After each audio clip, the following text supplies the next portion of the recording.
So think about what happens when a warning light flashes on your car's dashboard. Like, the fix is usually pretty obvious, right? Yeah, you don't pull over, pop the hood, and, try to rebuild the transmission right there on the side of the highway. Right. You call a mechanic, you ask for help. It's a completely logical sequence of events. Because it's a mechanical failure. I mean, there is zero shame in a broken alternator, and literally no one expects you to inherently know how to fix it yourself. Exactly. Yet, when we look at human beings, that logic it completely vanishes. Oh, totally. When our internal warning lights start flashing, like when we're overwhelmed, exhausted, or just completely lost, the absolute last thing we want to do is call for a mechanic. We just grip the steering wheel harder. Yeah, and pretend there isn't smoke pouring out of the engine. So today we're doing a deep dive. We're pulling from psychological journals, coaching platforms, and these deeply personal essays to figure out why asking for help is so incredibly difficult for us. And, why unlearning that habit might be the ultimate life hack for you.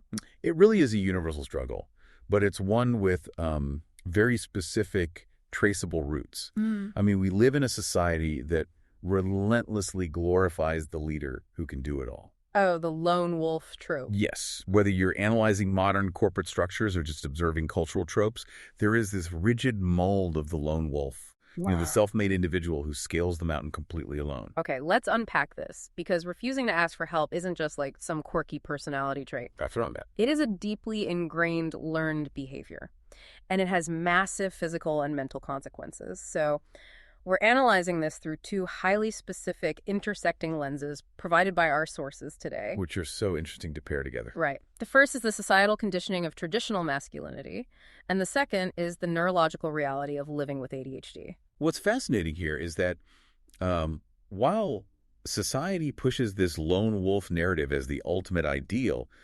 organizational research shows the exact opposite. Wait, really? Yeah. High performers, like the people actually reaching the peaks of their respective fields, they are statistically the most likely to seek advice. They view seeking help as an essential mechanism for growth, not, a glaring admission of incompetence. Which completely challenges the narrative so many of us are fed from childhood, especially young boys. Let's look at the cultural conditioning side of this first. The whole concept of going it alone and equating vulnerability with weakness. Yeah, you can trace a significant portion of this back to Stoic ideals. Like the stiff upper lip. Exactly. That British legacy of keeping a stiff upper lip, which kind of became a cornerstone of traditional masculinity globally. Right. And the healthcare provider, AXA Health, actually conducted some really compelling research on this early developmental phase. They found that young boys are actually highly emotionally astute. Wow, okay. Because that challenges the standard assumption, right? That boys are naturally less emotionally communicative from birth. Right, it's entirely learned.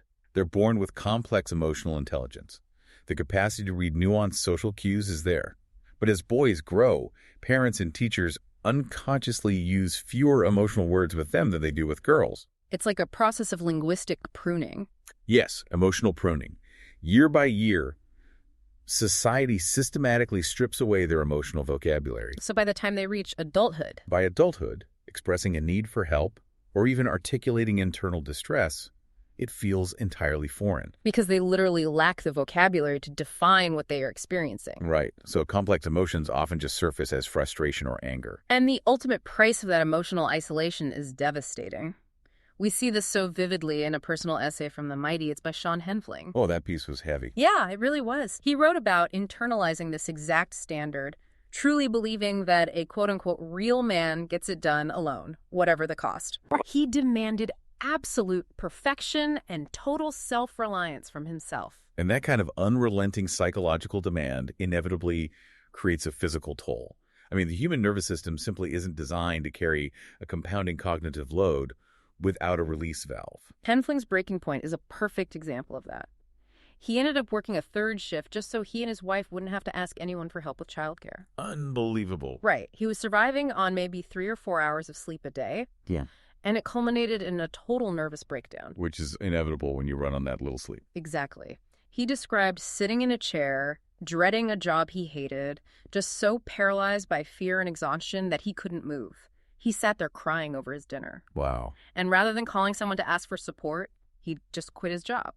It was easier for him to completely blow up his livelihood than to utter the words, "I need help." Because admitting he needed help meant confronting a complete identity collapse. Yeah. Well, if his entire sense of self-worth was built on being the unbreakable provider, asking for help felt like a threat to his very existence as a man. Ah, I see. And Sean's story reflects a much darker, broader reality. Craig Wilkinson, he's a coach and author who focuses on men's issues. He highlights some grave statistics regarding this. Yeah, the suicide stats? Right. The suicide rate for men is 4 times higher than it is for women. Wait, 4 times? That is a staggering disparity. It really is. And it becomes even more acute when you filter for cultural beliefs. Men who score high in adherence to traditional masculinity are nearly 2.5 times more likely to die by suicide than men who don't. Oh, wow. Yeah. The isolation generated by this stoic ideal is literally lethal. Sean Henfling himself wrote about how deep that isolation ran. He noted, tragically, that he knew the taste of gunpowder. Which is just chilling. It is. That is the absolute extreme of the lone wolf myth. It's not romantic, it's dangerous. It really is. But let me push back slightly here, because the counter-argument is so deeply ingrained in our culture. Isn't independence inherently a good thing? I mean, we generally want to be self-sufficient, capable individuals who don't rely on others for every little thing, right? Well, I think we need a fundamental reframe of what true independence actually looks like. Okay. The idea that you need absolutely no one is a structural impossibility. Think about the hidden supply chains of your daily life. We are all profoundly interdependent. Interdependent, I like that. Right. You rely on mechanical engineers you've never met to design the brakes on your car, agricultural networks to stock your grocery store, software developers to maintain the digital infrastructure you use to communicate. Right. We are embedded in this massive web of mutual reliance.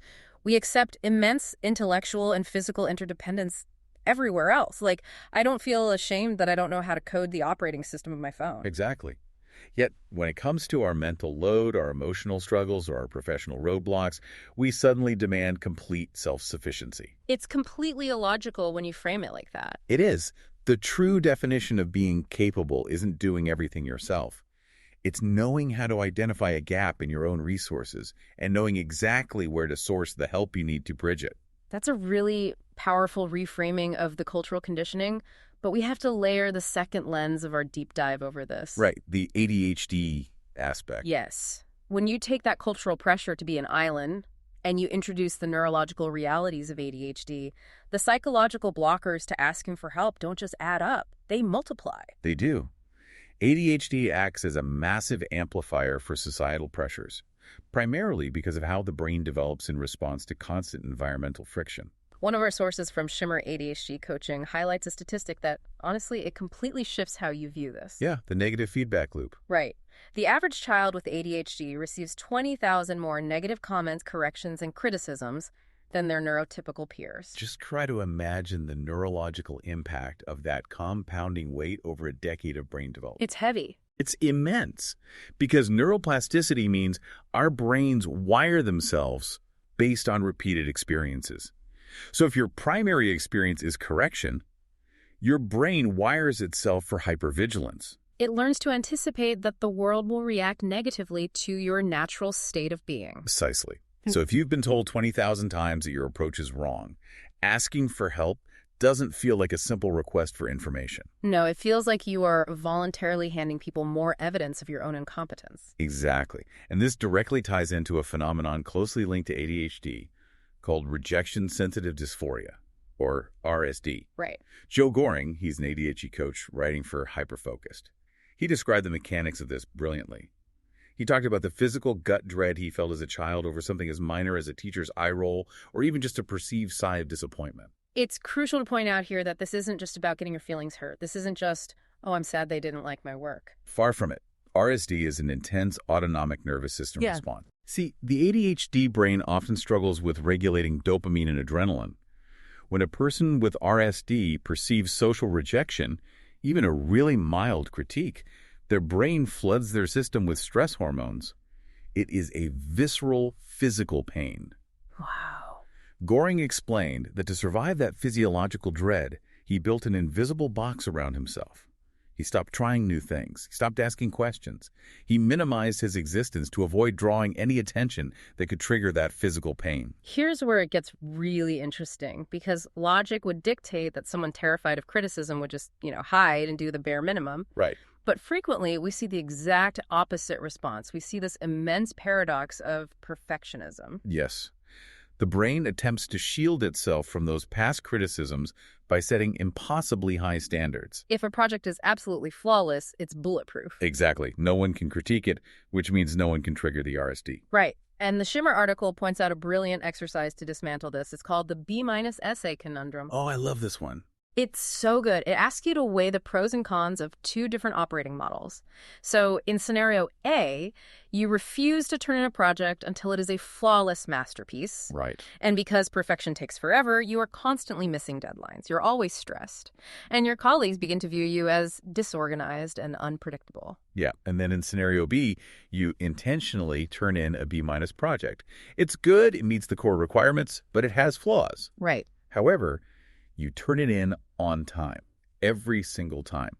You establish a reputation as reliable, consistent, and easy to collaborate with.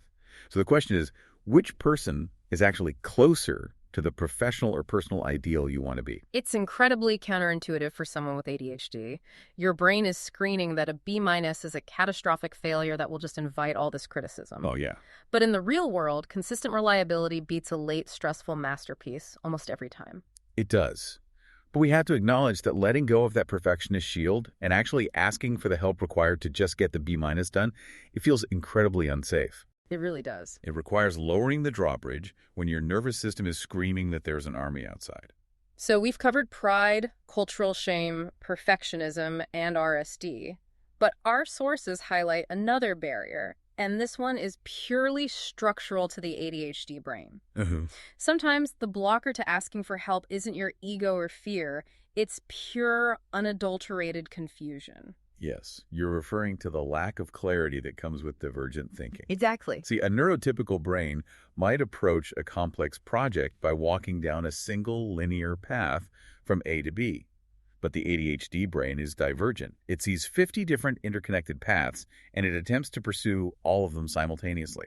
I love thinking about this like a car's GPS. So imagine you punch in an address, but instead of calculating the single fastest route, your GPS tries to render 50 different routes, complete with real-time traffic data for all of them at the exact same millisecond. Right. The processor overloads. The screen freezes, the entire system crashes. But when your brain is overwhelmed by 50 different ways to start a project, you literally don't know what to ask for. Yeah. And if you can't isolate the problem, you can't articulate the request.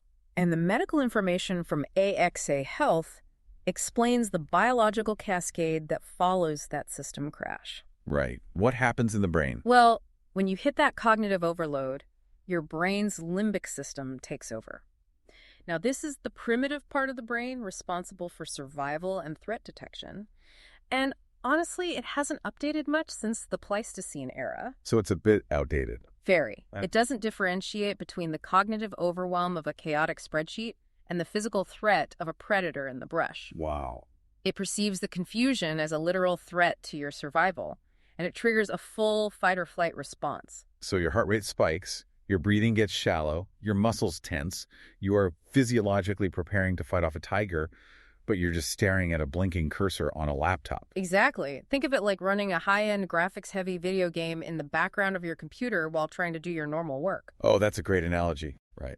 Masking ADHD symptoms, navigating divergent thoughts, managing RSD. These are massive background applications running silently. They consume enormous amounts of processing power, or, RAM. Right. You might look fine on the outside, but your internal system is running at 99% capacity.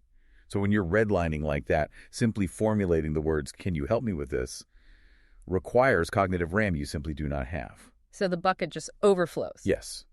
Eventually, one tiny input, like a minor email request, causes the entire system to crash. That system failure is what we call burnout, or what Sean Henfling experienced as a nervous breakdown. So what does this all mean? We've mapped out the societal traps, the neurological hurdles, and the physiological toll. How do we actually unlearn this and rewrite the programming?